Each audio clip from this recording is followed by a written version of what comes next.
invite Dr. Zeller.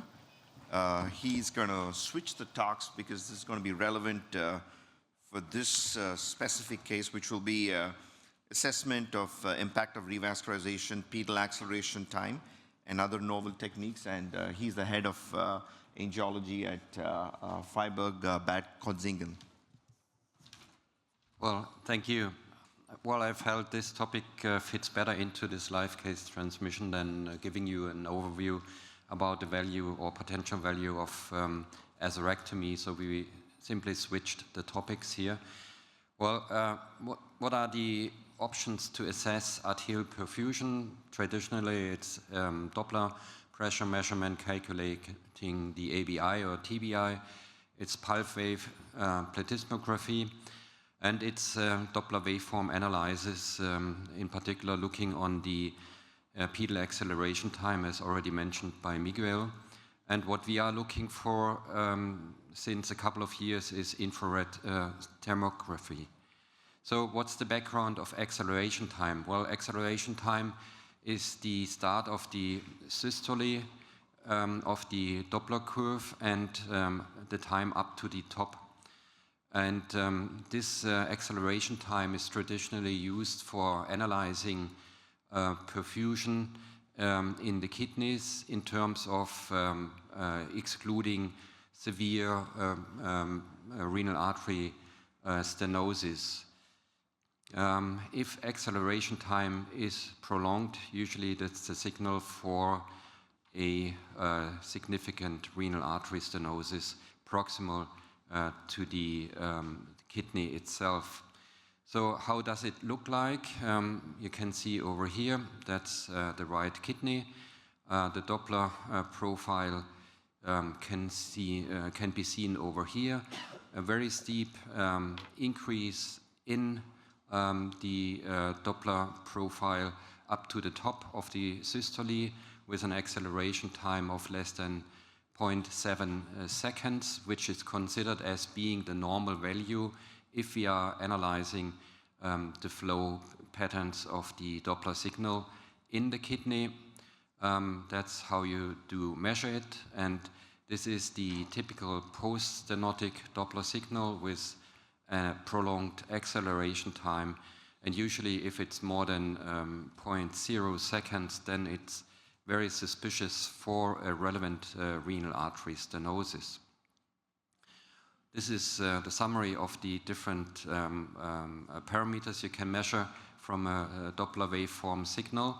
And here a couple of examples showing what is normal in the periphery. In the periphery, we have a high distal resistance, so we have a biphasic Doppler signal usually. This is the systole, then there's early diastolic backflow, and sometimes you see even an antegrade flow signal in the mid and diastole.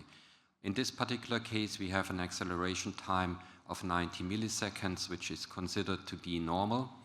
Again, here, a normal acceleration time of 80 milliseconds, but we have an increased antegrade flow in the diastole, which is a signal for low peripheral resistance. It can mean that there is an AV fistula, that there is infection in the foot, or that the artery just was reopened after a severe ischemic period.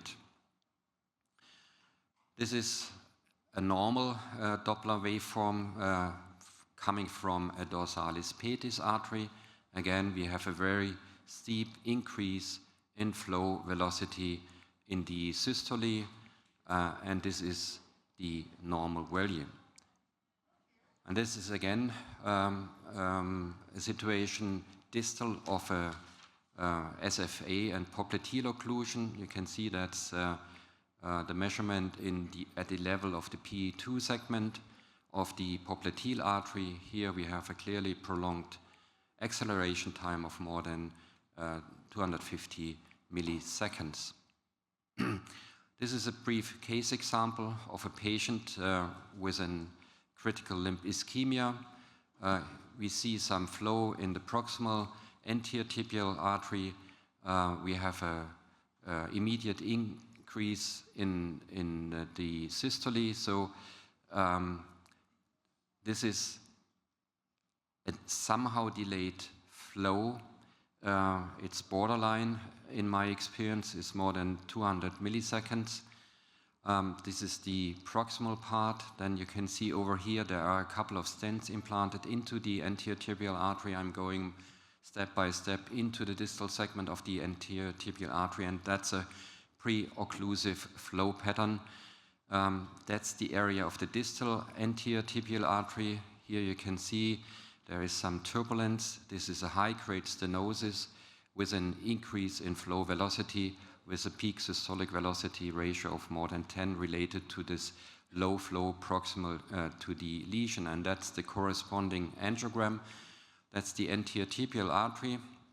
That's the level of the detected former high-grade stenosis, which did occlude in the meantime between the duplex examination and the angiogram.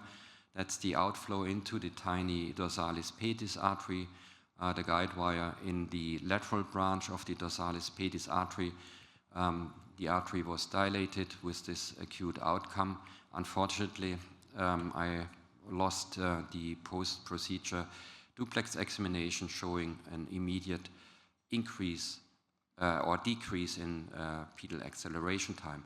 So this is the according study, which was already mentioned by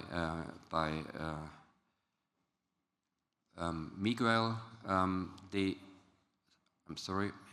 They did analyze interventional procedures where they measured the pedal acceleration time in 430 patients overall.